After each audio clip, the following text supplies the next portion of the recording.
창세기 12장 1절에서 3절을 10번역으로 제가 읽어드릴게요. 12장 1절에서 3절. 주님께서 아브라함에게 말씀하셨다. 너는 네가 살고 있는 땅과 네가 난 곳과 내 아버지 집을 떠나서 내가 보여주는 땅으로 가거라. 내가 너로 큰 민족이 되게 하고 너에게 복을 주어서 네가 크게 이름을 떨치게 하겠다. 너는 복의 권원이 될 것이다. 너를 축복하는 사람에게는 내가 복을 베풀고 너를 저주하는 사람에게는 내가 저주를 내릴 것이다. 땅에 사는 모든 민족이 너로 말미암아 복을 받을 것이다. 아멘. 조금 지금 공부하고 있는 우리 책 제목이 뭐죠? 한번 성경이 말하는 하나님의 가족 그 구원 이야기 맞습니다. 지난 시간까지는 이제 창세기의 원 역사를 통하여 구원의 배경을 이제 공부를 했습니다. 그죠? 구원의 배경을 공부했는데, 우리 창세기는 두 부분으로 일단 나눠집니다. 그죠? 전반부, 후반부죠. 전반부는 1장에서 11장까지, 후반부는 12장에서 50장까지. 전반부는 네 가지 중요한 사건이 나온다 그랬죠? 뭐가 나온다고요? 창조, 타락, 그 다음에 홍수, 바벨탑 사건. 여기에 중심되는 이야기입니다. 그죠? 그 다음에 이제 뒤에 나오는 후반부는 구속사라고도 하고 또 이제 족장사라고도 합니다. 그 앞에 거는 원역사, 뭐 일종의 말하자면 세계사라고 할 수 있습니다. 뭐 그 세계사를 해야 돼. 하여튼 세속역사라고도 할 수도 있고, 근데 뒤에 나오는 건 이제 구속사 혹은 족장사, 네 명의 중요한 인물로 구성되어 있죠. 아브라함, 이삭, 야곱, 요셉 이렇게 되어 있습니다. 지난번 이제 원역사를 이제 다 마무리 일부 이제 끝났죠, 그죠? 일부 끝났는데 이제 꼭 한번 정리를 하고 넘어가도록 하겠습니다. 하나님은 이제 어떤 하나님이십니까? 하나님은 창세기 1장 1절에 천지를 지으신 창조주 하나님이시다. 이게 이제 창세기 1장에 나오는 가장 중요한 하나님에 대한 핵심적인 내용이죠. 천지를 지으신, 그러니까 천지를 짓지 않은 신은 신이 아니에요. 창조하신 창조주 그분이 참 하나님, 진짜 하나님이다. 아멘. 세상을 만드신. 그러니까 그분은 보이지 않는 하늘 세계를 먼저 지었죠. 그리고 그 다음에 이제 보이는 이 땅의 세계를 지으셨는데, 사실 창세기 1장 2장의 내용은 땅의 세계, 눈에 보이는 이 세상을 어떻게 이제 만드셨는가 하는 것을 기록해주고 있는 내용이라고 말씀을 드렸죠. 창조의 하이라이트는 뭐라 그랬습니까? 창조의 하이라이트는 바로 인간 창조죠, 그죠? 바로 창조의 꽃은 사람이다 하고 말씀을 드렸습니다. 하나님은 사람을 하늘에 속한 하나님의 아들들, 하나님의 가족과 같은 DNA를 가진 바로 사람, 하나님의 형상대로 사람을 창조하셨다. 아멘. 우리가 하나님의 형상으로 지으셨다. 하나님의 형상으로 지으셨는데 사람은 특별히 남자와 여자로. 천사는 남자 여자가 구분이 없습니다. 그죠? 그는 생산할 수 없어요. 그는 사람은 남자 여자로 만드시고, 이제 그리고 하나님께서 그들에게 복 주시면서 생육하고 번성하여 땅에 충만하라. 그리고 땅을 정복하고 다스리라. 이 다스린다는 말이 왕권을 이야기합니다. 왕권. 우리가 마지막에 구원 받은 다음에도 그리스도와 함께 왕노릇한다 그러죠. 다스리는 걸 이야기합니다. 그리스도와 함께 세상을 우리는 다스리는 이 왕권을 하나님이 주셨습니다. 우리 하나님이 인간을 창조하시고 인간에게 말하자면 왕관을 씌워주신 겁니다. 이 만물을 다스리는 이런 존귀한 자로 하나님 우리를 지으셨죠. 우리는 하나님의 대리인으로서 이 세상을 이제 에덴 동산으로 갖고 오늘 우리 신약식으로 본다면 하나님의 나라를 우리는 건설해야 될 이런 사명이 아담에게 주었습니다. 자, 이렇게 존귀하게 지으신 우리 사람을 하나님 어디에 살게 하셨나요? 에덴 동산, 낙원에서 살게 하셨다. 그러니까 하나님이 가꾸신 그 에덴 동산. 우리 에덴 동산, 창세기에 나오는 에덴 동산을 잘 살펴볼 필요가 있어요. 왜냐하면 그 에덴 동산은 장차 회복될 하나님의 나라의 모형입니다. 우리가 그 하나님의 나라는 바로 이 에덴의 회복이라고 말할 수가 있겠습니다. 그리고 우리가 우리가 가야 될 천국의 실체를 거기서 찾을 수 있다는 이야기죠. 그죠? 에덴 동산에서 우리가 천국이 어떤 곳이냐, 그 실체를 우리가 볼 수 있다는 겁니다. 그래서 에덴 동산을 그런 측면에서 우리는 이해해야 될 필요가 있다고 말씀을 드렸고, 그런데 이 낙원이죠. 낙원. 이 지옥이 아니라 낙원입니다. 이 낙원에서 큰 병고가 일어났다고 그랬죠. 그 병고가 뭐였습니까? 반역과 반란이 일어났다는 겁니다. 그러니까 인간의 타락이 있기 전에 하나님의 아들들의 반역, 이제 천사의 타락이죠, 그죠? 이게 먼저 있었고, 이 타락한 천사가 바로 뱀의 모습으로 이쪽에 나타나서 우리 사람을 어떻게 했어요? 타락하게 만들었죠. 이런 낙원에서의 어떤 이런 병고, 어마어마한 우주적인 병고가 일어난 겁니다. 그죠? 자, 그 반역의 핵심적인 내용은 무엇이냐? 그 뭐입니까? 천사가 왜 타락했어요? 하나님처럼 되겠다는 겁니다. 하나님처럼. 그러니까 우리가 지난번에 살펴봤듯이 루시퍼라는 그 천사는 굉장한 권세가 있었던 것 같아요. 그 쫄개들도 있었잖아요. 그죠? 자기를 따르는 쫄개도 있었고, 그리고 자기가 내 보좌를 지극히 높은 자와 함께 비기리라.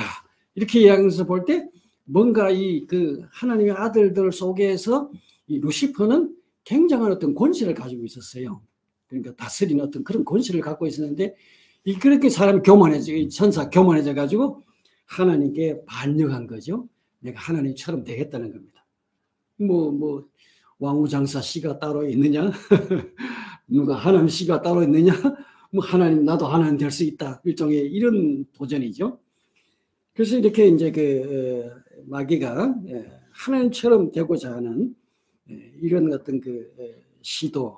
그래서 이 창조 피조물인 천사가 창조주처럼 되겠다.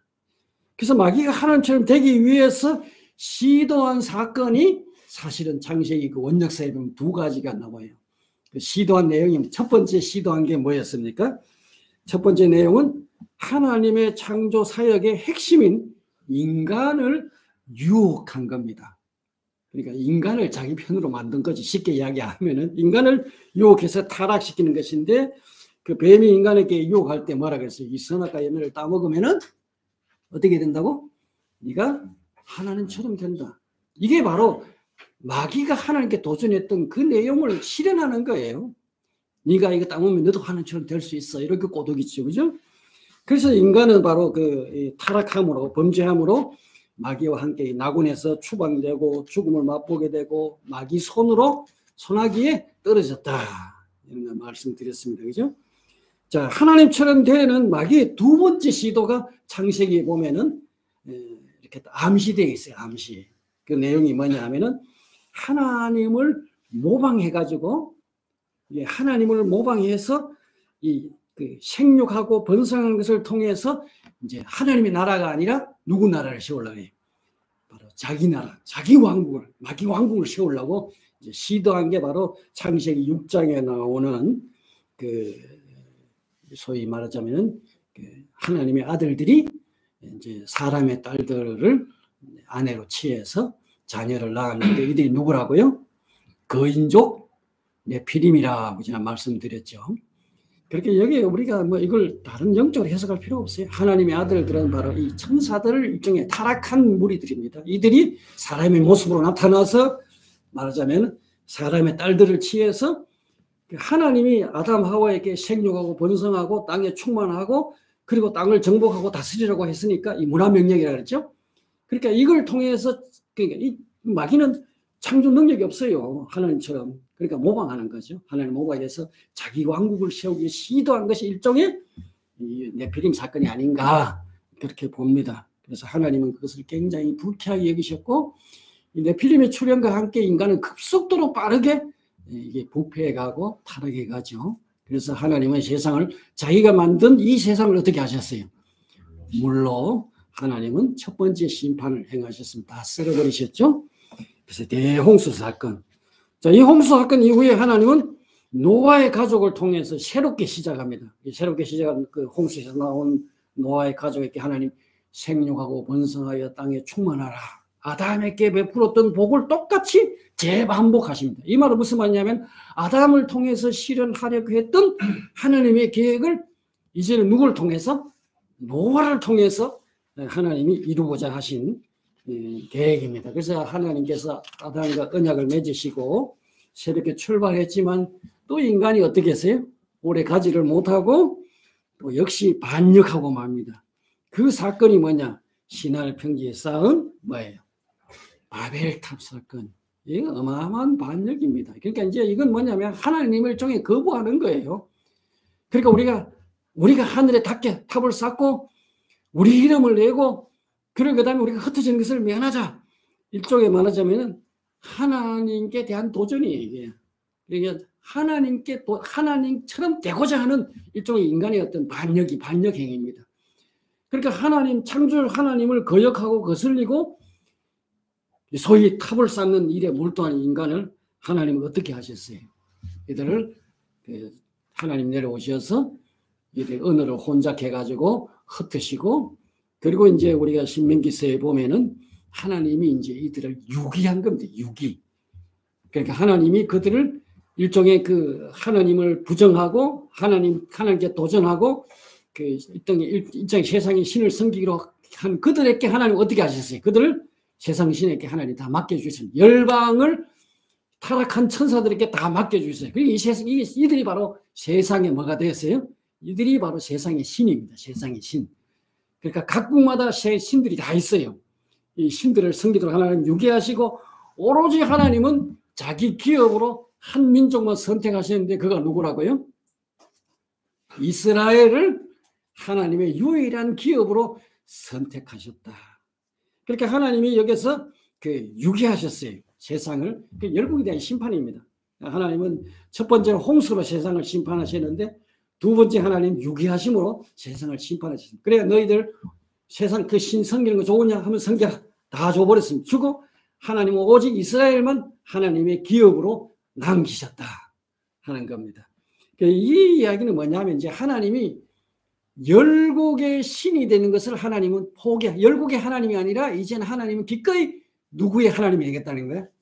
아브라함의 하나님. 아브라함을 이제 개인을 부르시죠. 아브라함을 선택해서 부르십니다. 그죠?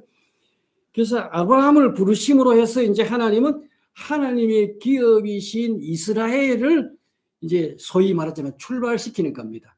아브라함 개인을 부르셔서 이 아브라함을 통해서 이제 하나님은 하나님의 기업이 오직 하나죠. 이스라엘이죠. 지금 이스라엘을 만들어 가시는 거예요. 이스라엘을 심으신 겁니다.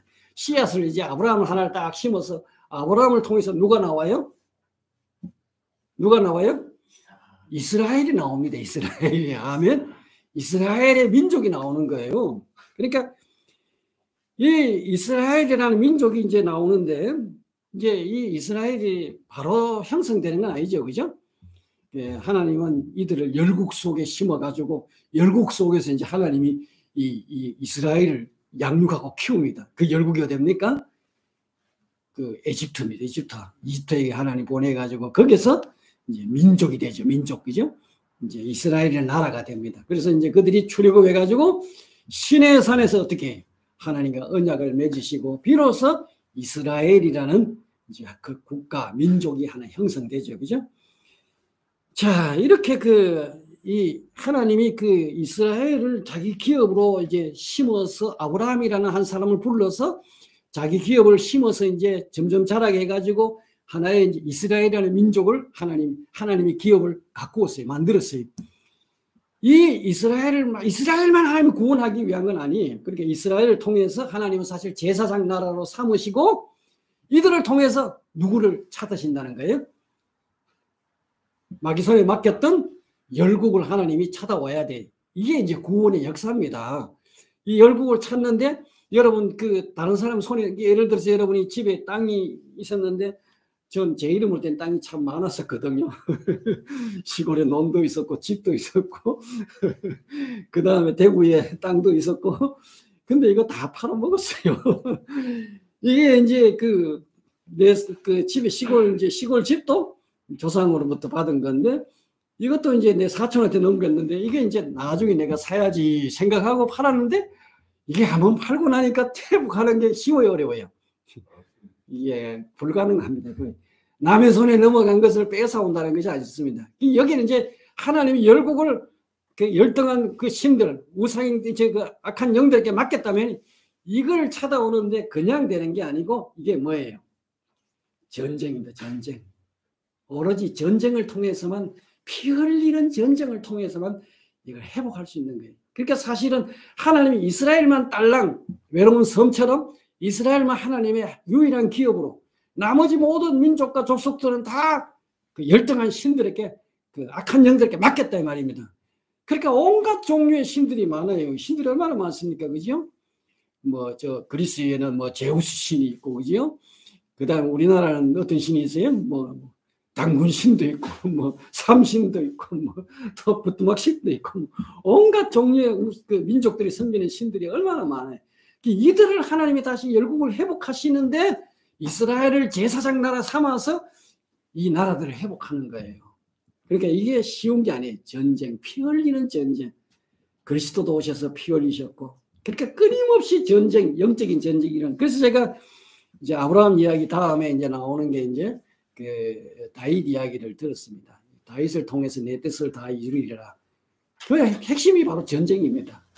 영적 전쟁을 통해서만 하나님이 이 열국을 회복하신다. 이런 내용들을 쭉 전개를 들었는데 오늘은 바로 그 첫 번째 이제 하나님께서 이 사실 아브라함의 선택은 굉장히 중요합니다. 아브라함의 부르심은. 그래서 오늘 이 2부로서 이제 첫 시간으로 아브라함의 그 선택과 일종의 부르심을 중심으로 좀 살펴보겠는데 금방 우리 본문 읽었죠. 하나님은 아브라함이라는 한 사람을 하나님이 선택하셨어요. 그리고 그를 부르셨어요. 아브라함은 언제 택했을까요? 하나님 아브라함을 선택하신 것은 에베소서 우리 1장에 보면은 똑같습니다. 아브라함은 우리는 똑같습니다. 하나님은 우리를 그냥 심심해가 하나님이 그냥 한번 불러볼까? 아브라함 너 나오너라 이렇게 부른 게 아니에요. 아브라함을 부르신 것은 하나님께서 이미 선택하셨기 때문에 창세 전에 할렐루야. 하나님은 이 세상을 지으시기 전에 하나님의 계획 속에 다 아브라함을 미리 선택하셨다가 때가 되어서 그게 언제입니까? 오늘 창세기 12장에 와서 비로소 하나님이 역사 속에 아브라함을 부르신 겁니다. 그죠? 오늘 12장의 내용은 하나님이 아브라함을 이제 부르신 내용이죠. 이 아브라함을 부르신 사건을 이제 살펴보겠는데, 자, 하나님이 아브라함을 언제 부르셨나? 첫 번째 우리 질문이 나오죠. 언제 부르셨습니까? 아브라함을 부르신 것은 아마 바벨탑 사건이 있은 이후에, 그러니까 이제 곧 아마 부르시지 않았나 그렇게 봅니다. 민족들을 심판하신 하나님께서 이스라엘만을 유일한 기업으로 남기셨는데, 그래서 하나님은 아브라함을 부르심으로 이제 이스라엘이라는 기업의 촛도를 하나님이 놓으셨다. 그래서 이제 이게 하나님은 그러면 아브라함을 어디서 불렀나? 하나님은 언제 불렀을까요? 아브라함 어디 있을 때 불렀을까요? 창세기 12장에 보면 하나님이 하나님에서 부른 것처럼 보여요. 그죠? 4절에 보면 아브라함은 주님께서 말씀하신 대로 길을 떠났다. 롯도 그와 함께 길을 떠났다. 아브라함이 하란을 떠날 때 나이는 75이었다. 그러니까 하란을 떠날 때 할 때 보니까 대부분 이제 우리가 하나님이 아브라함을 하란에서 불렀구나 그렇게 생각하는데, 그러나 성경에 보면은 아브라함을 하란에서 부른 것이 아니고 갈대아 우루 메소포타미아에 있을 때 불렀습니다. 그죠? 그 사도행전 7장 2절 4절 같이 한번 읽어보겠습니다. 시작. 스데반이 말하였다. 부형 여러분, 내 말을 들어보십시오. 우리 조상 아브라함이 하란에 거주하기 전에 아직 메소포타미아에 있을 때에 영광의 하나님께서 그에게 나타나셔서 말씀하시기를 너는 내 고향과 친척을 떠나서 어디든지 내가 지시한 쪽을 가거라 하셨다. 자, 여기 보니까 분명히 이제 하나님이 하란에 거주하기 전에 메소포타미아에 있을 때 하나님이 아브라함을 부르셨다는 것을 알 수 있죠. 그죠? 거기서 바로 고향을 떠나서 가라고 하나님이 부르셨습니다. 그죠? 이 메소포타미아, 이 바벨론이죠. 반역의 땅, 바로 시날 땅이 있는 그 바벨탑을 쌓았던 반역의 땅에서 하나님이 아브라함을 불러내셨습니다. 그러면 하나님께서 왜 아브라함을 거기서 불러냈는데 왜 아브라함은 곧바로 하나님이 가나안 땅으로 들어가지 않고 이 하란에 와가 머뭅니다. 그죠? 왜 하란에 머물렀을까 하는 겁니다. 자, 하란 땅은 첫 번째 보면은 이 메소포타미아 문명이 미치는 마지막 변방 지역이에요. 메소포타미아 저 남쪽에 있는데 이 북쪽에 있는 메소포타미아까지 사실 메소포타미아의 문화가 미치는 그 영향이 미치는 그런 땅입니다. 그래서 그 실제로 이제 그 우리가 그 아브라함이 며느리를 얻기 위해서 종을 하란으로 보내면서 종에게 이렇게 맹세시킨 내용이 나와요. 한번 읽어볼까요? 시작. 나는 네가 하늘의 하나님, 땅의 하나님이신 주님 두고 맹세하기를 바란다. 너는 나의 아들이 아내가 될 여인을 내가 살고 있는 이곳 가나안 딸들에게 찾지 말고 나의 고향, 나의 친척이 사는 곳으로 가서 거기서 나의 아들 이삭의 아내 될 사람을 찾겠다고 나에게 맹세해라. 여기서 볼 수 있는 것처럼 아브라함은 하란 땅을 뭐라고 불렀어요? 나의 고향, 나의 친척이 사는 곳이라 이렇게 불렀죠. 이 표현에서 볼 수 있는 것처럼 하란은 사실은 아브라함이 태어난 곳은 아니에요. 우르에서 태어났는데 이 하란은 중간 기척점이었잖아요. 그지? 이 하란을 고향이라고 불렀어요. 왜 그러냐 하면은 이곳에는 최소한 메소포타미아 문화가 미치고 있는 영향을 끼치고 있는 변방 지역이기 때문에 고향 문화가 미치는 마지막 지점. 그러니까 아마 아브라함은 하나님의 부름을 받았지만은 이 메소포타미아 문화가 미치는 마지막 지점에서 머물러서 더 이상 나아가지 않고 거기에 머물러 있었던 것 같습니다. 그리고 아브라함이 고향 땅 우르를 떠날 때 혼자 떠나지 않은 게 또 그게 또 하나의 흠이었어요. 근데 이상하게 그 아브라함을 부르셨는데 아브라함은 혼자 떠나지 않고 식구들이 다 함께 그 하란으로 이동해요. 창세기 11장 31절 같이 한번 읽어봅시다. 시작. 데라는 아들 아브라함과 하란에서 난 손자 롯과 아들 아브라함의 아내의 며느리를 제사를 데리고 가나안 땅으로 오고 바빌로니아 우르를 떠나서 하란에 이르렀다. 그는 거기서 자리를 잡고 살았다. 그러니까 데라는 누굽니까? 아브라함의 아버지죠. 그러니까 데라에게는 아들이 3명 있었습니다. 그죠? 3명이 누구죠? 아브라함, 또 누가 있어요? 나홀, 그 다음에 하란. 이 3명이, 데라의 아들이 3명인데 이 하란은 어디서 죽었느냐? 그 고향 땅 우르에 있을 때 아마 좀 젊은 나이에 죽은 것 같아요. 거기에 이제 하란의 아들이 하나 있었는데 누굽니까? 예, 롯입니다. 조카 롯을 데리고, 그러니까 하란은 이미 거기서 죽었고, 그러니까 이제 그 아브라함, 하란, 그 다음에 하란이야 나홀, 그 다음에 하란의 아들 이제 롯과 함께 그 식구들이 다 그 하란으로 이동해 왔어요. 온 식구들이 아마 피신해 가지고 그리 왔었는데, 그 데라가 이제 하란에서 그 205살에 세상을 떠납니다. 참 오래도 살았죠, 그죠? 우리가 이제 나이가 조금 들어보니까 오래 사는 것만 꼭 좋은 건 아닌 것 같아요. 몸도 약해지고 아픈 데도 자꾸 생기고 요새 우리 마누라 때문에 내가 얼마나 손발이 되어 사는지. 그러니까 오래 사는 것도 좋은 건 아니구나. 죽을 때는 빨리 죽어야 된다. 200년 이상 산다고 하면 생각해보시. 이게 큰일입니다, 이게. 그러니까 어쨌거나 데라는 205살에 죽었어요. 아버지가 죽고 나서 비로소 이제 아브라함은 자기 조카, 아마 이제 아버지 없는 이 조카 롯만을 데리고 그 가나안 땅으로 들어옵니다. 가나안 땅으로 들어오고, 그러니까 나홀의 가족이죠. 이제 그 아브라함의 이제 그 형제죠. 나홀의 가족은 계속 하란 땅에 머물러 삽니다. 요 이제 하란을 그 나홀을 통해서 누가 나와요? 이삭의 아내 될 사람 리브가가 나오죠. 리브가가 나오고 바로 그 아브라함을 통해서 이삭이 나오고, 그죠? 그래서 이제 이렇게 이제 그 가족이 하란에서 이제 함께 이제 찢어집니다. 나홀은 하란에 뭐 계속 머물고 아브라함은 조카 롯을 데리고 가나안 땅으로 들어옵니다. 그죠? 자, 이렇게 이제 그들이 떠난 것은, 하나님이 부름받은 것은 갈대아 우르예요. 우르에서 부름받아가지고 끝까지 가나안까지 오지 못하고 중간에 가서 머물렀는데, 머무른 이유가 바로 두 가지 제가 들었습니다. 그죠? 자, 하나님께서 아브라함을 부르셨죠. 하나님이 아브라함을, 이거 우리가 구원이라는 것은 하나님이 택하시고 그 다음에 하나님 우리를 불러주셔야 돼요. 때가 되면 하나님 부르시는데 하나님이 어떻게 불러요? 강자매야 이렇게 하나님이 부르십니다. 할렐루야. 우리는 하나님이 부르지 않으면 아무도 우리 하나님께 올 자가 없습니다. 믿습니까? 내가 온 것 같지만은, 내가 갈급해가 온 것 같지만은 사실은 하나님 주님이 우리를 불러주셨습니다. 믿습니까? 하나님 부르셨기 때문에 우리가 주님을 돌아온 거예요. 하나님이 아브라함을 부르셨는데, 자, 이 소명의 내용을 한번 좀 살펴볼 필요가 있습니다. 그죠? 자, 아브라함을 부르실 때 오늘 12장 1절, 2절, 3절이 이제 부름의 내용인데, 그 내용을 보면 다시 한번 같이 읽어보겠습니다. 시작. 한 번 더 읽고 넘어가십시다. 내가 1절부터 다시 한번 읽어봅시다. 주님께서 아브라함께 말씀하셨다.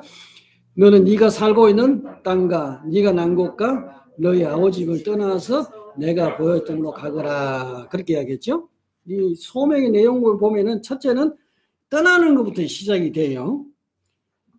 하나님이 아브라함을 부르실 때 반역의 땅이 갈대아 우르에서 하나님 먼저 떠나라 불러내심으로 시작이 되었죠.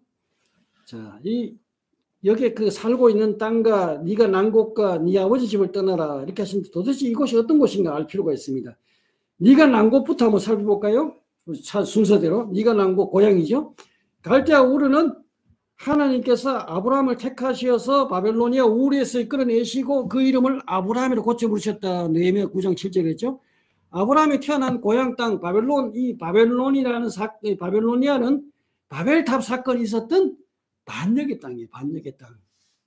하나님이 반역하는 무리들이 사는 이 땅에서 하나님이 먼저 불러내신 겁니다. 자, 그 다음에 네가 지금 현재 살고 있는 땅은 어떤 곳이에요? 하란 땅이죠. 이거는 하란은 비록 변방이긴 하지만 여전히 고향 문화가 미치는 고향과 같은 곳이에요. 그 문화 자체가 반 하나님의 지역이죠. 반 하나님. 하나님께 거역하고 거슬리는 문화가 있는 그런 지역입니다. 그래서 여기서 온전히 벗어나라는 겁니다.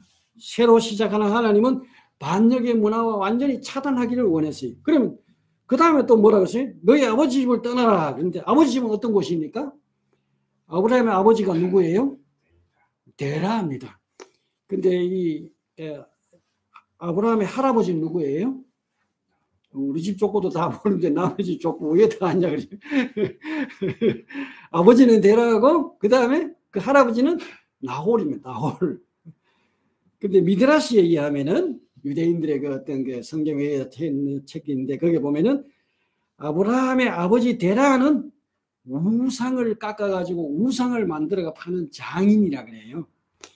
근데 그 사업이 얼마나 잘 됐느냐 하면은 자식을 키울 그런 돌볼 여유도 없이, 그래서 그 아브라함은 자기 할아버지, 그러니까 아브라함의 할아버지 나홀에게 맡겨놓고 이 아버지는 너무 바빠가지고 우상 만드는데 바빠가지고 그렇게 매진했다고 그렇게 이제 기록되어 있어요. 참 이게 놀랍죠.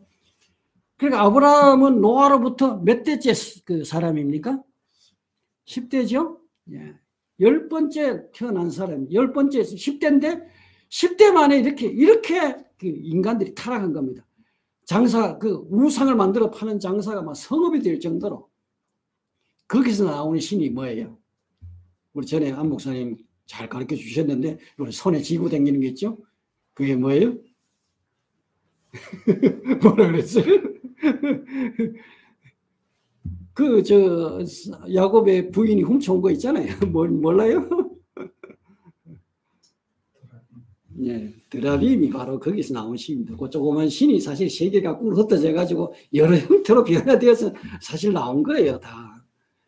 어쨌거나 이제 이런 그 우상을 만들어서 파는데 굉장히 성업이 되어가지고, 그러니까 아버지 집이 뭐냐? 이 아버지 집은 우상을 섬기는 집이었다는 겁니다. 여기서 떠나는 겁니다. 예수님께서 그 말씀하셨죠. 누가복음 9장 23절에 말씀하시기를, 그리고 예수께서 모든 사람에게 말씀하셨다. 나를 따르는 사람은 자기를 부인하고 날마다 자기 십자가를 지고 나를 따라오너라. 예수님 따라가려면 어떻게 하라 그랬어요? 첫째는 자기를 부인하라. 그 다음에 날마다 자기 십자가를 지라. 그리고 나서 나를 따라오라 그랬어요. 주님을 따르기 위해서 먼저 자기를 부인해야 합니다. 자기를 부인한다는 것은 아브라함처럼 고향 문화와 현재 내가 누리고 있는 안일함과 그 다음에 집안의 우상 숭배, 소위 말하자면 지금 아브라함의 기반이 된 이 모든 것에서부터 떠나라는 겁니다. 여기서 떠나야만 우리가 하나님의 온전히 따라갈 수 있습니다. 그죠? 자, 그 다음에는 이제 그 떠나는 것은 이제 시작이 되었으면은, 그 다음 두 번째는 이 소명, 하나님의 소명은 하나님 보여준 땅으로 나아가는 믿음의 결단이 있어야 돼요. 그래, 난 떠났다. 하나님 몸으로 살면 안 되잖아요. 계속 가야 돼요. 하나님 보여주시는 땅으로 가야 돼요. 아브라함은 몇 세에 떠났어요? 75세에. 참, 75세에 떠난다는 게 쉽지 않습니다. 이제 다 늙어서 이제 죽을 때 다 된 사람이 어떻게 고향을 떠납니까? 75세 하나님 부르셨고 75세 이제 가나안 땅으로 가는데, 이 바벨론 땅과 가나안 땅을 비교해 보면 비교가 안 돼요. 가나안 땅은 그야말로 후진 땅입니다. 이곳으로 하나님이 떠나라고 했었어요. 이 믿음이라는 것은 하나님이 보여주시는 것을 따라서 움직이는 것이 믿음입니다. 아멘. 하나님이 보여주시는 것을 따라가는 게 믿음이에요. 히브리서 저자는 이렇게 말씀했습니다. 아브라함이 떠나는 것에 대해서 한번 히브리서 11장 8절 같이 읽어보겠습니다. 시작. 믿음으로 아브라함은 부르심을 받을 때 순종하고 장차 자기 몫을 받을 땅을 향해 나갔다. 그런데 그는 어디로 가는지를 알지 못했지만 떠난 것입니다. 하나님께서 부르실 때 아브라함은 순종했어요. 순종했는데 처음에 그 순종이 100% 했어요? 50% 했어요? 50% 했죠? 하란까지 와서는 멈춰 섰습니다. 더 이상 안 나갔어요. 이건 온전한 순종이 아닙니다. 그죠? 아브라함의 믿음이 이때만 해도 아직도 연약하고 온전치를 못했습니다. 가나안에 머물러 있었는데 아버지가 죽고 나서 이제 가나안 땅으로 들어옵니다. 그래서 그 온전한 믿음으로 이제 아마 자라나는 그런 것을 볼 수 있죠. 그래서 근데 놀라운 사실은 여기 뭐라 그랬어요? 아브라함이 어디로 가야 할지를 모르고 그냥 하나님이 가라 하니까 그냥 가는 거예요. 보따리 싸가 그냥 가는 거예요. 어디로 가야, 하나님이 구체적으로 딱 너 가나안 땅 여기 가라 지적해서 했다면은 쉬울 텐데 그건 아니고 그냥 하나님이 가라 하는데 하나님 인도를 따라서 가는 거예요. 하나님 머물러 있는데 거기는 아니라는 겁니다. 더 가야 돼요. 이게 바로 믿음이에요. 우리가 믿음이라는 것은 내 계획과 내 생각을 따라가는 게 아니에요. 하나님의 말씀을 쫓아서 한 발자국 한 발자국 나아가는 게 이게 믿음입니다. 아멘. 하나님께서 말씀하시면은 그대로 행하는 거, 순종하는 거, 이게 믿음이에요. 이 믿음의 결단이 있어야 돼. 자, 이렇게 그 하나님이 아브라함의 부르심 속에 사실 다 우리가 어떻게 신앙생활에 대한 내용들이 다 담겨 있죠. 그다음 세 번째로 이제 하나님께서 아브라함을 부르신 목적이 나옵니다. 이게 굉장히 중요합니다. 2절 같이 한번 읽어보겠습니다. 시작. 내가 너로 큰 민족이 되게 하고 너에게 복을 주어서 네가 대원을 떨치하겠다. 너는 복이 될 것이다. 아브라함을 부르신 목적이 그렇게 잘 나와 있습니다. 그죠? 하나님이 아브라함을 왜 불렀어요? 하나님이 아브라함을 부르신 목적은 딱 한 가지입니다. 복의 근원으로 삼기 위해서. 아멘. 여기 우리가 주목해야 할 말씀은 복 주신다는 말씀이에요. 하나님이 아브라함에게 복 주시기 위해서, 복의 근원으로 삼기 위해서. 이제는 아마 우리 앞에 내용을 살펴봤으니까 이제 복의 개념을 조금 이제 감을 잡았을 것 같습니다. 하나님께서 아담과 하와를 창조하시고 그들에게 복 주셔서 땅을 정복하고 다스리게 하라고 말씀하셨죠. 또 노아에게 하나님이 복 주셔서 생육하고 번성하라고 말씀하셨습니다. 그죠? 여기서 말하는 복이라는 것은 단순하게 우리가 하나님 복 주신다 그러니까 뭐 잘 먹고 잘 살고 막 부자 되고 그 다음에 출세하고 뭐 우리가 막 꼬였던 일들이 막 술술 풀려지고 이게 복이 아니에요. 우린 대부분 복 그러면 그런 생각을 가지고 있어요. 그런데 성경에서 말하는 여기에서 말하는 복은 다시 말해서 이런 물질적인 어떤 풍요나 어떤 성공을 의미하는 것이 아니라 하나님께서 인간을 창조하신 그 목적을 이루는 것이 바로 그 복의 내용입니다. 아멘. 하나님이 그 아담을 지으시고 아담을 통해서 하나님 이루고자 하신 목적을 이루는 것이 하나님 주신 복이에요.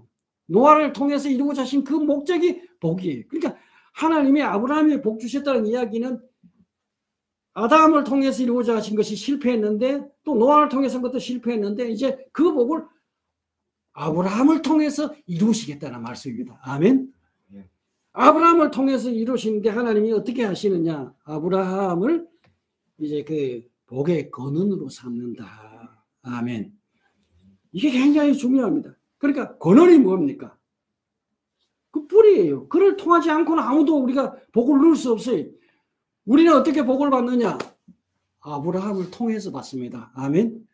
하나님이 아브라함을 통로로 삼았어요. 그렇기 때문에 아브라함을 통하지 않고는 누구도 복을 누릴 수 없습니다. 하나님의 구원의 계획을 이루는 핵심이 바로 여기에 포함되어 있습니다. 하나님이 아브라함을 복의 근원으로 삼아서 아브라함을 유일한 통로로 하나님이 정하셨습니다. 하나님의 구원은 반드시 아브라함을 통해서 옵니다. 아멘. 그분이 누구냐? 아브라함의 통로가 예수 그리스도입니다. 아멘. 이 구원만이 진짜 구원이에요.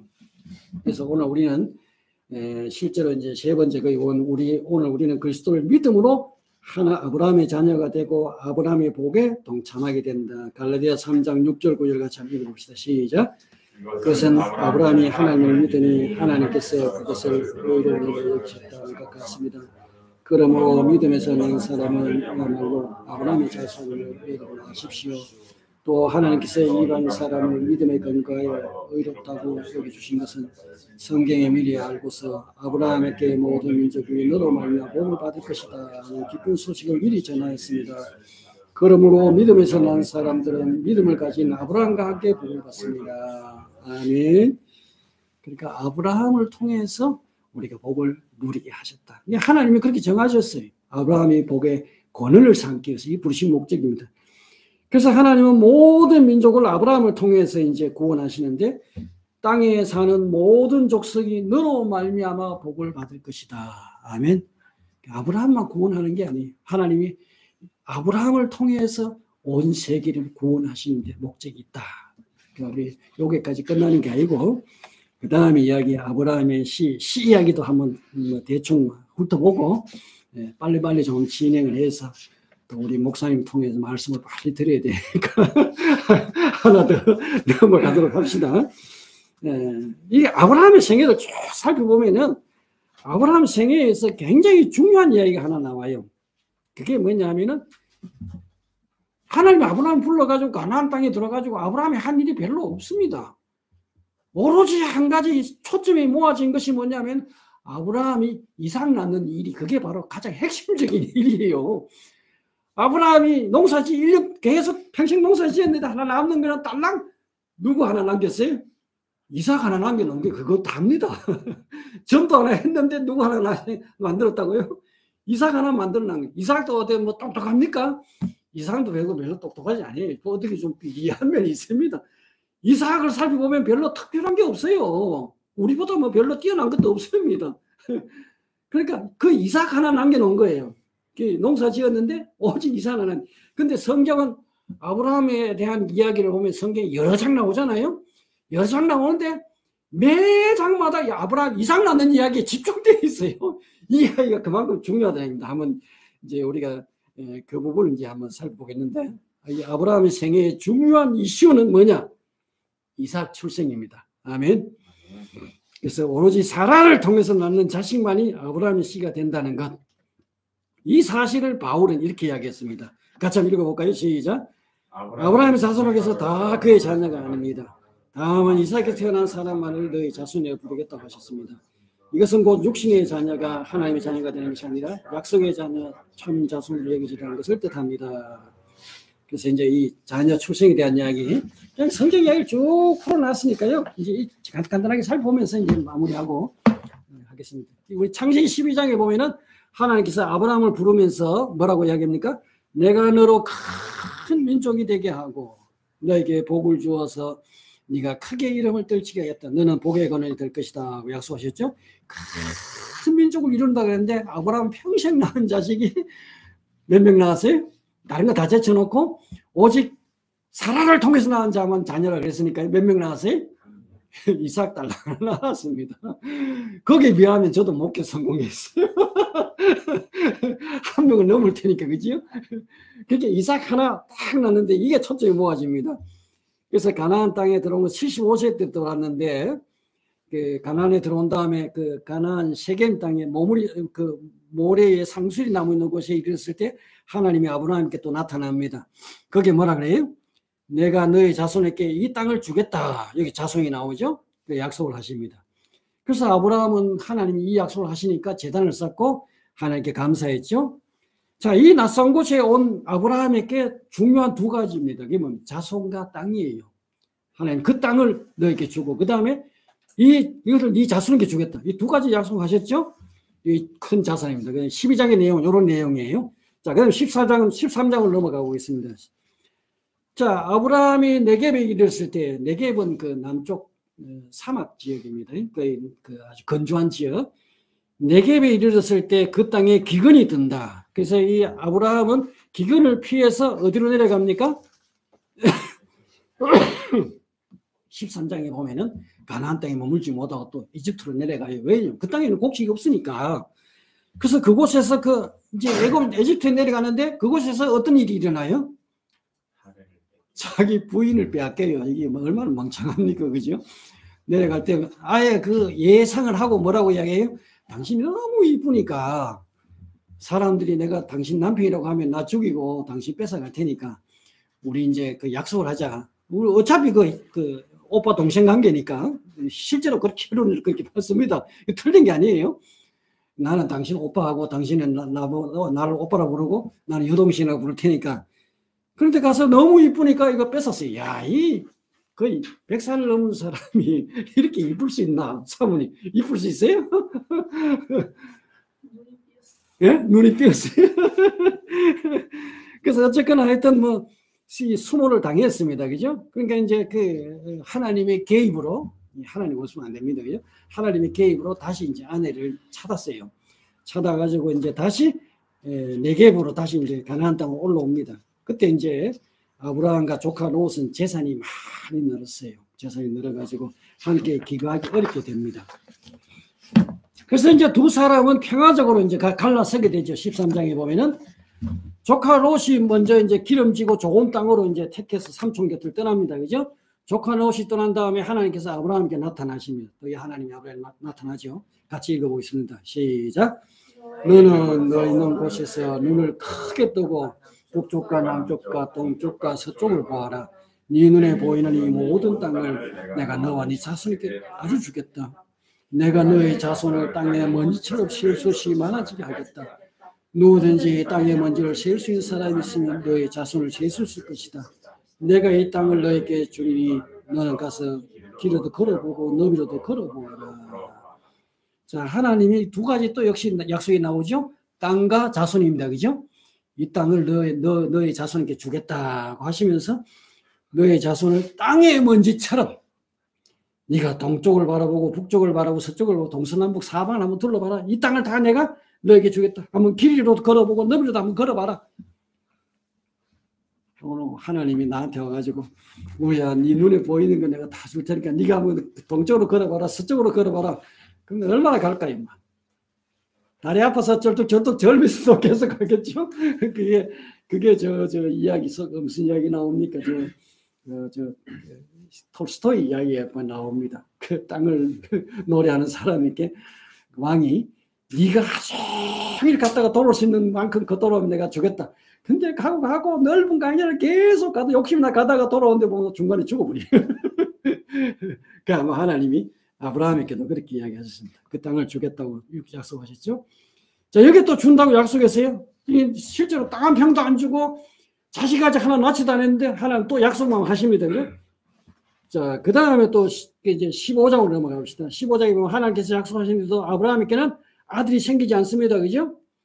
그런 와중에 어떤 일이 생기느냐. 이 기름진 땅으로 쳐다간 롯이 이 전쟁에 어떤 그 연합군이 쳐들어와가지고 그 롯이 그 포로로 잡혀가 버렸습니다. 그래서 아브라함은 지체하자고 이 소식을 듣고는 자기 집에서 길리온 군사 몇 명이에요? 418명인가요? 맞아요? 네. 이게 아브라함도 어마어마하게 커졌죠. 그죠? 자기 집에서 사병을 그만큼 길리고 있었습니다. 그러니까 이들 데려가가지고 기습 공격해가지고 밤중에 이들 다 찾아가 왔습니다. 자, 여러분 생각해 보세요. 그 상대는 누굽니까? 연합군이 연합군. 이 연합군을 상대로 해서 그 뺏어오긴 뺏어왔지만 굉장히 아브라함 속에 두려움이 있을 수 있잖아요. 그죠? 그럴 때 이제 하나님이 나타났습니다. 나가지고 아브라함아 두려워하지 말라. 나는 너의 방패다. 너가 받을 보상은 매우 크다. 이렇게 말하니까 아브라함이 하나님께 이제 그 질문들이 내용이 나옵니다. 같이 읽어보겠습니다. 시작. 주 나의 하나님, 주님께서 저에게 무엇을 주시렵니까? 저에게는 자식이 아직 없습니다. 너의 재산을 상속받을 자식이라고는 다마스커스의 녀석 엘리에셀 뿐입니다. 이 종입니다. 주님께서 저에게 자식을 주지 않으셨으니 이제 저희 집에 있는 이 종이 저의 상속을 질 것입니다. 아브라함 일종의 불평을 내려놓죠. 하나님, 제가 이 가나안 땅에 들어와서부터 지금까지 하나님이 계속 매장마다 자식 준다고 계속 약속을 하면서 이 자식은 언제 주시렵니까? 자식이 없습니다. 우리 집에 이 많은 재산이 누구 거 된다고요? 내가 죽고 나면은 자식이 없으니까 집에 집사장 여기 누굽니까? 엘리에셀 바로 그 종의 재산이 될 수밖에 없습니다. 어떻게 하시겠습니까? 이렇게 불평을 넣어놓으니까 하나님 뭐라고 이야기해요? 한번 같이 읽어봅시다. 시작. 그 아이는 너의 상속자가 아니다. 너의 몸에서 태어날 자식이 너의 상속을 제가 될 것이다. 하면서 하나님은 아브라함을 밖으로 데려나가서 어떻게 했어요? 이제는 땅의 먼지가 아니라 하늘의 별을 보여주면서 너의 자손이 저 별처럼 많아질 것이다. 할렐루야. 자, 그러자 이제 아브라함은 이때 주님을 언제 믿었다 그래 돼 있고 하나님은 그 믿음을 보시고 아브라함을 어떻게 여겼다고요? 의롭다고 여기신 겁니다. 아멘. 이 사실을 바로 바울이 가져와 가지고 믿음의 의를 이야기한 겁니다. 그죠? 그러니까 믿으니 의로 여겼다. 그래서 여기에 13장에서는 땅의 먼지처럼 많게 하시겠다고 약속하시고 하나님 참 굉장히 좀 어떻게 보면 부담이다. 그죠? 자식도 하나 앉아놓고 그 다음에 땅에서는 땅의 먼지처럼 많게 하겠다. 여기 와가지고 15장에서는 하늘의 별처럼 많게 해주겠다. 자, 이 아브라함의 자손에게서 하늘과 땅이 만나는 모습을 보여주죠. 이게 장차 우리가 이루어질 구원입니다.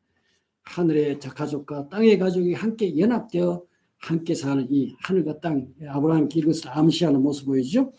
자, 그 다음에 이제 여기 15장의 내용이 이제 16장으로 넘어갑시다. 시작. 16장, 아브라함의 부부는 시간이 흐르면서 16장에 가면 믿음이 흔들려요. 하나님이 자식 준다고 막 날 뭐처럼 자랑만 하지 자식이 안 생기니까 이제는 이 믿음이 좀 흔들리는 모습을 보이는데 사례가 여자가 조금 문제가 있어요. 사례가 아브라함에게 말합니다. 뭐라고 이야기합니까? 같이 한번 읽어봅시다. 시작. 주님께서 나에게 아이를 갖지 못하게 하시니 당신이 나의 여종과 동침하십시오. 하간의 몸을 빌려서 집안의 대를 이어갈 수 있기를 바랍니다. 참 이쁜 제안을 했습니다. 그죠? 그 제안 내용이 뭐예요? 자기 여종을 대리모로 삼아서 어떻게 하라고요? 자식을 얻자는 것입니다. 하나님이 자식 준다고 말만 하지 자랑만 하지 하나님 자식 안 주니까 차라리 내 젊은 여종 데리고 당신이 그 대리모로 삼아서 그러면 우리 대이을 자식을 하나 놓자. 그러니까 아브라함이 거절 안 했어요. 왜 거절 안 했을까요? 그게 나쁘지 않으니까 좋으니까 그냥 받아들였겠죠. 그 아브라함도 뭐 그렇자고 하고 그냥 수용하고 받아들였어요. 그래서 태어난 자식이 누구예요? 이스마엘이 태어납니다. 이게 지금까지 문제가 되가 있잖아요. 이스마엘이 태어나죠.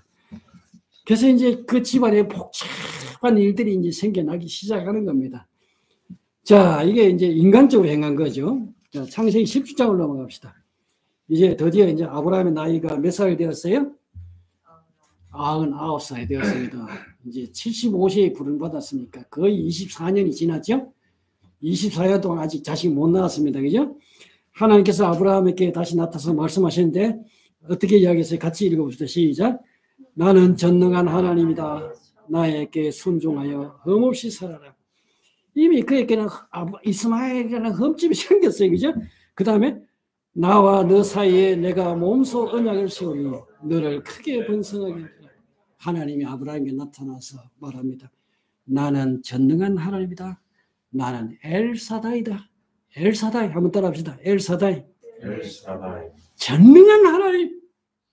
여러분 믿습니까? 하나님 전능한 하나님으로 믿습니까? 할 수 없는 것이 없습니다. 왜? 그분은 누구십니까? 천지를 지으신 창조주 하나님이십니다. 아멘. 우리는 그렇게 생각하니 하나님은 못하는 것이 많다고 생각해요. 믿습니다 하면서도 설마 이건 하나님이 하실 수 있을까? 뭐 심지어 고불 위해서 기도하면서 감기 위해서 기도하면서도 설마 이건 나갈 수 있을까? 그래도 약 지어 먹어야 돼. 약물은 잘못됐다는 이야기 아닙니다. 그러니까 우리 믿음을 이야기하는 거예요. 어떤 사람이 어려움이 있을 때 우리 기도합니다. 설마 이거 하나님이 들어주실 수 있을까? 아니, 하나님 어떤 하나님이라고요? 엘사다이. 전능한 하나님이십니다. 아멘. 하나님이 99세에 이제 아브라함에 나가가지고 내가 누구냐? 엘사다이다. 아멘. 자, 이 말을 들은 아브라함은 고개를 땅에 대고 주님 앞에 엎드려서 하나님께 다시 말합니다. 어떻게 이야기하면 한번 읽어봅시다. 시작. 나는 너와 언약을 세우고 약속한다. 너는 여러 민족의 조상이 될 것이다. 내가 너를 여러 민족의 아버지를 만들었으니 이제부터 내 이름이 아브라함이 아니라 아브라함. 자, 하나님이 이제 아브라함과 언약을 약속하고 그리고 이제 너는 여러 민족의 조상이 될 것이다. 그가 너의 이제 여러 민족의 아버지로 내가 삼겠다. 그래서 아브라함이 아니라 아브라함으로 하나님이 이름까지 바꿔줬습니다. 그죠? 라고 하면서 할례 언약을 베풀게 하시고 다시 이제 말씀하십니다. 이거는 이제 다 읽어보세요. 시작. 너의 아내 사라를 이제 사레라 하지 말고 사라라 하여라. 내가 그에게 복을 주어 너에게 아들을 낳아주게 하겠다. 내가 너의 아내에게 복을 주어서 여러 민족의 어머니가 되게 하고 백성들 다시 왕들이 그에서 나오게 하겠다. 아들을 주고 이렇게 이야기하실 수 있는데 아직도 아들이 없는데 하나님은 이름도 바꿔주고 부인의 이름도 바꿔주고 그러면서 여러 민족이 너에게서 나온다. 너의 허리에서 많은 왕들이 나온다. 그래서 그 이름도 이제 열국의 아버지, 열국의 어머니로 바꿨습니다. 자, 큰 이름을 주셨습니다. 그죠? 그러니까 이 이야기를 들은 아브라함이 땅에 얼굴을 대고 엎드려서 웃으면서 혼잣말로 어떻게 이야기했어요? 같이 읽어보시죠. 시작. 나이 100살 된 남자가 아들을 낳는다고? 또 90살이나 되는 사라가 아이를 낳을 수 있을까? 우리가 많이 하던 소리 아닙니까? 이 나이에 내 이 형편에 가능할까? 사람은 자꾸 자기 수준에서 생각해요. 자기 수준에서. 내 능력 범위 안에서만 생각합니다. 그리고 하나님께 어떻게 아뢰었어요? 한번 읽어봅시다. 성경 같이 보시죠. 시작. 이스마엘이나 하나님께서 주신 복을 받으면서 살기를 바랍니다. 지금 만족합니다. 하갈이 나왔든 사라가 나왔든 그게 무슨 상관입니까? 하나님, 하갈이 낳은 이스마엘이나 이제 뭐 데리고 살겠습니다. 그러자 하나님은 뭐라고 이야기합니까? 시작. 아니다. 너의 아내 사라가 너에게 아들을 낳아줄 것이다. 아이를 낳거든 이름을 이삭이라고 하여라. 내가 그와 언약을 세울 것이니 그 언약은 그 뒤에 오는 자손에게도 영원한 언약이 될 것이다 하고 약속했습니다. 할렐루야. 참 하나님도 고집십니다. 그죠? 그냥 이스마엘 데리고 살라고 그러는데 하나님은 아니다. 네 아내가 바로 아들을 낳아줄 것이다. 그리고 이름을 뭐라고 지으라고요? 이삭이라고 하여라.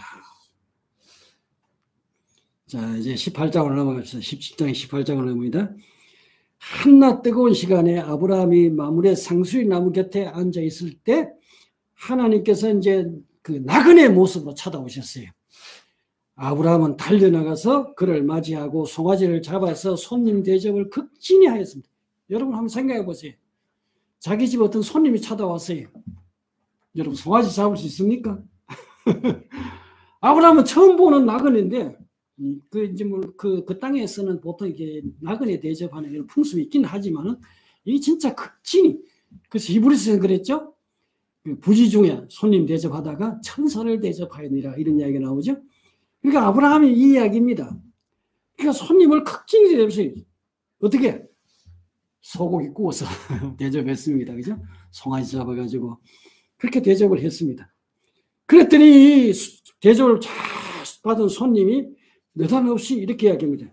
대개 부인 사라는 어디 있습니까? 하고 물었습니다. 그러니까 아브라함이 뭐라고 얘기해요? 예, 장막 안에 있습니다. 이렇게 하니 그 다음에 같이 읽읍시다. 시작. 다음 해 이맘때에 내가 반드시 너를 다시 찾아오겠다. 그때 너의 아내 사라에게 아들이 있을 것이다. 할렐루야. 아들이 있을 것이다. 자, 장막 어귀에서 지금 저 손님하고 이야기하는 걸 사라가 지금 이렇게 귀를 기울이고 듣고 있어요. 몰래 지금 저 손님하고 무슨 이야기 하나 이렇게 귀를 기울이고 있는데 이런 소리를 하니까 사라가 이 말을 듣고서 어떻게 했어요? 같이 읽어봅시다. 여러분의 소리입니다. 그죠? 우리 소리고, 그죠? 같이 읽읍시다. 나는 기력이 다 쇠진하였고 나의 남편도 늙었는데 어찌 나에게 그런 즐거움이 있으랴 하고 속으로 웃으면서 중얼거렸다. 주님께서 아브라함께 말씀하셨습니다. 시작. 어찌하여 사라가 웃으며 이 늙은 나이에 내가 어찌 아들을 낳느냐. 나 주가 할 수 있는 일이 있느냐. 다음에 이맘때에 내가 다시 너를 찾아오겠다. 그때 사라에게 아들이 있을 것이다. 어찌 웃느냐? 사라가 뭐라고 이야기합니까? 저는 웃지 않았습니다. 그러니까 또 주님이 뭐라고 이야기해요? 아니다, 너는 웃었다. 실제로 사라의 말처럼 지금 사라는 아이를 낳을 수 없는 형편이에요. 이미 생리가 다 끊어져 가지고 아들을 생산할 수 없는 나이가 된 거예요. 웃을 마음도 하잖아요. 피식 웃으면서 이 나이에 지금 이 몸에 이렇게 늙어 가지고 아들을 낳는다니 말이 되는 소리를 좀 하시소. 이렇게죠.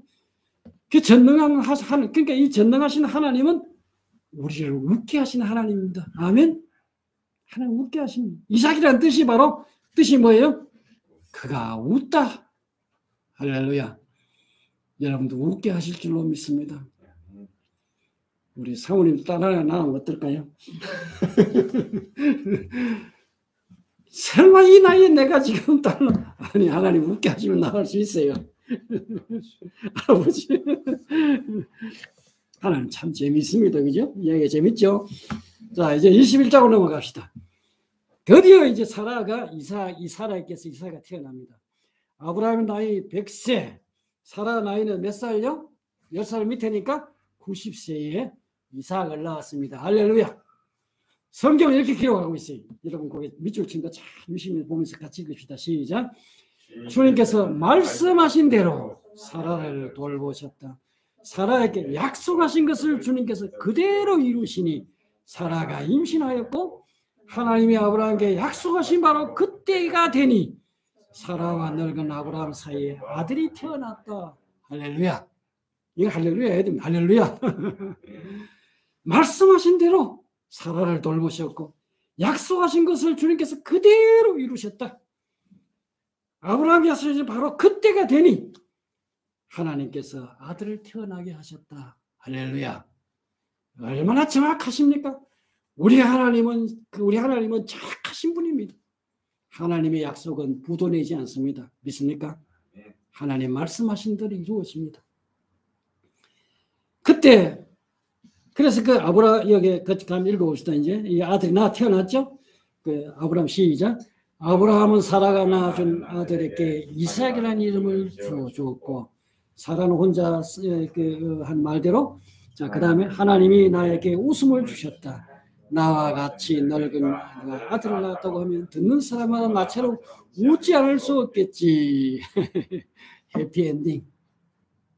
드디어 아들이 태어났어요. 누구를 통해서요? 90세 된 사라를 통해서. 태문이 닦인 사라를 통해서. 이 일을 누가 했습니까? 하나님이 하신 겁니다. 아멘. 하나님의 약속이 하신 거예요. 약속의 자녀입니다. 이삭은 약속의 자녀예요.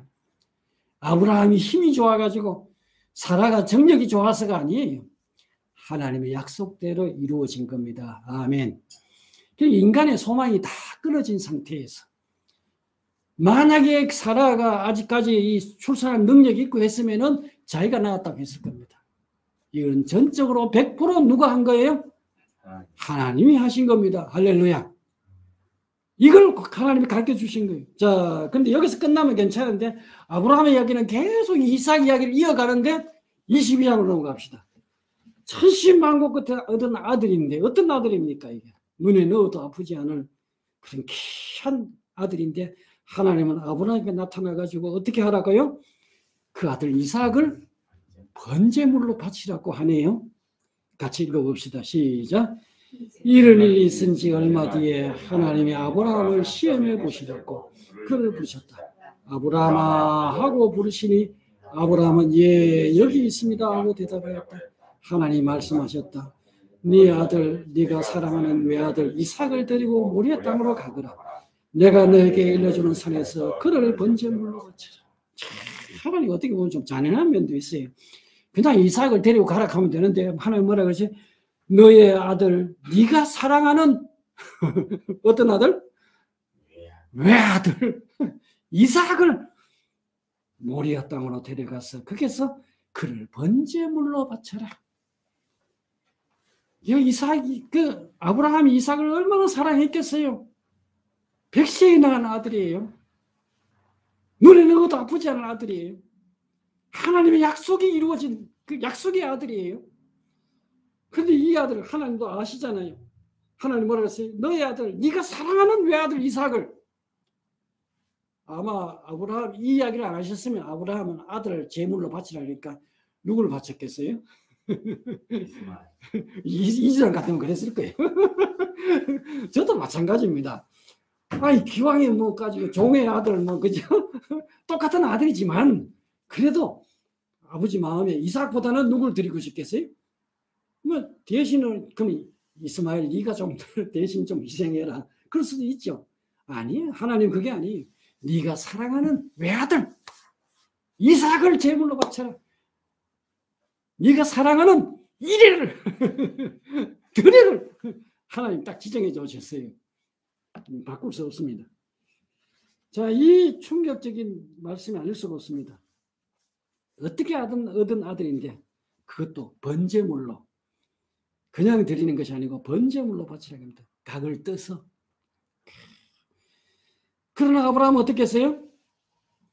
그 다음 성경을 보면 아침 일찍 일어나가지고 하나님 약속을 따라서 3일 길을 모리아 산으로 갑니다. 여러분 아침 일찍 꾸물거리지 않았어요. 일부러 좀 더 해가 중천에 떠오르더니 아니에요. 아침 일찍 일어나가지고 3일 길을 하나님이 일등히 시험하신 거예요. 3일 동안 마음이 얼마든지 바뀔 수 있잖아요. 난 도저히 안 돼.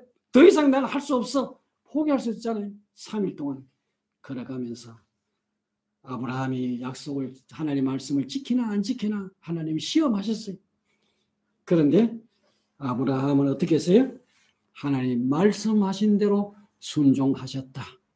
이게 믿음입니다. 아멘. 하나님, 내 생각을 따라서 한 게 아니에요. 내 생각을 쫓아간 것이 아니라 하나님 말씀하신 대로. 아멘. 신앙은 바로 말씀대로입니다. 믿습니까? 말씀하신 대로. 자, 이 충격적인 사건을 통해서요, 성경에 나타날 복음의 내용을, 그 복음의 메시지를, 핵심적인 내용을 다 보여주고 있어요. 아브라함의 외아들 이삭을 번제물로 삼으셨던 것처럼 하나님은 장차 자기의 외아들, 사랑하는 외아들 예수 그리스도를 우리를 위해서 번제물로 내어주셨습니다. 아멘. 이걸 보여주시기 위해서 네 사랑한 자식을, 외아들 이삭을 제물로 바치는 것처럼 나도 내 자식을 인류를 위해서, 우리를 위해서, 우리의 구원을 위해서 번제물로 하나님이 내어주신 걸 믿으시길 바랍니다. 두 번째, 아브라함은 이 사건 후에 뭐라고 불렀어요? 여호와 일이라는 말을 사용했습니다. 우리의 구원은 하나님께서 준비하셨다는 것을 보여주십니다. 구원은 철저하게 여호와 일입니다. 아멘. 하나님과 같이 읽으시듯이 요한복음 3장 16절 시작. 하나님께서 세상을 이처럼 사랑하셔서 외아들을 주셨으니 이는 그를 믿는 사람마다 멸망치 않고 영생을 얻게 하려는 것입니다. 아멘. 하나님이 우리를 사랑하셔서 그 외아들 예수님을 보내주시고 그를 믿는 사람마다 멸망치 않고 영생을 얻게 하셨다.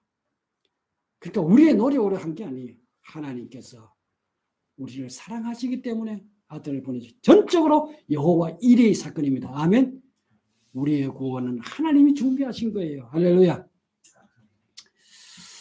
자, 속죄는 반드시 대속으로 이루어진다는 걸 보여줘요. 이삭을 그 제단에 올려놓고 묶어서 올려놓고 아브라함이 칼을 들어서 쪼개려고 하는데 어떻게 하셨어요? 하늘에서 음성이 들리죠. 아브라함아, 아브라함아. 한 번도 아니에요. 다급하게 부른 소리입니다. 아브라함아, 아브라함아. 이삭에게 손대지 마라. 하나님은 번제물로 바치기 위해서 묶인 이삭 대신에 수풀에 뭐가 준비해 놨어요? 예, 수양 한 마리가 수풀에 걸려 있었죠. 그렇게 다시 말해서 속죄는 그리스도의 대속의 죽음을 통해서만 이루어진다는 것은 이 사건을 통해서 보여주신 겁니다. 우리를 잡아서 하나님이 제물로 삼아서 우리 죄를 용서하신 것이 아니라 예수 그리스도가 우리를 대신해서 십자가에 피 흘리시고 죽으심으로 말미암아 하나님이 우리 죄를 사하여 주시고 용서하여 주신 것을 믿으시길 바랍니다. 구원은 대속이지 우리가 우리 죄를 처리하는 게 아니에요. 우리가 우리의 문제를 해결하는 게 아니에요. 하나님은 대속의 죽음을 통해서만 이룰 수 있다는 것을 보여주셨습니다. 뿐만 아니라 이 사건을 통해서 그리스도의 죽음과 부활을 미리 보여주십니다. 이삭이 번제단에 올라갔을 때 이미 그는 죽은 자입니다. 그렇죠? 실제 죽진 않았지만 이미 죽은 자예요. 그리고 다시 거기서 내려온 것은 죽음과 부활을 보여주시는 겁니다. 아멘. 예수 그리스도의 죽음과 부활을 생생하게 보여주는 사건, 아브라함의 이 사건을 통해서. 자, 여기서 이제 끝나는 것이 아니고 이제 창세기 24장으로 또 넘어가면 또 이삭 이야기가 또 계속 연결됩니다. 그죠? 한번 거기에 보면 뭐가 나와요? 창세기 24장은 이삭의 결혼 이야기가 나옵니다. 이삭의 결혼 이야기. 이제 이걸 통해서 아브라함의 생애가 이제 마무리되는 사건인데, 여러분 성경을 읽어보면은 이게 어떻게 보면 이게 뭐랄까요? 글을 여러분 써보면은 균형이 좀 맞아야 됩니다. 근데 이 이삭의 그 며느리 구하는 리브가 구하는 사건이 길게 나와요. 24장이 굉장히 길게 나옵니다. 근데 그만큼 중요하다는 이야기입니다. 이건 뭘 보여주느냐? 이것은 바로 이삭의 결혼을 통해서 장차 있을 어린 양 예수의 혼인 예식을 보여주는 겁니다. 아멘. 예수님의 이삭의 부인을 얻는 이야기, 균형이 안 맞을 정도로 길지만 이것을 통해서 중요한 진리를 우리에게 말씀하고 있어요. 그래서 실제로 거기 보면은 그 이삭이 결혼 자체가 중요하잖아요. 결혼에 대한 길게 쓴 게 아니고 아내를 구해오는 이야기를 길게 씁니다. 그죠? 우리 신앙생활을 보여주는 거예요. 우리가 이 땅에서 어떻게 신부로 준비되어 가고 어떻게 우리가 하나님 뵙게 거하게 되는 이런 내용들을 보여주기 위해서.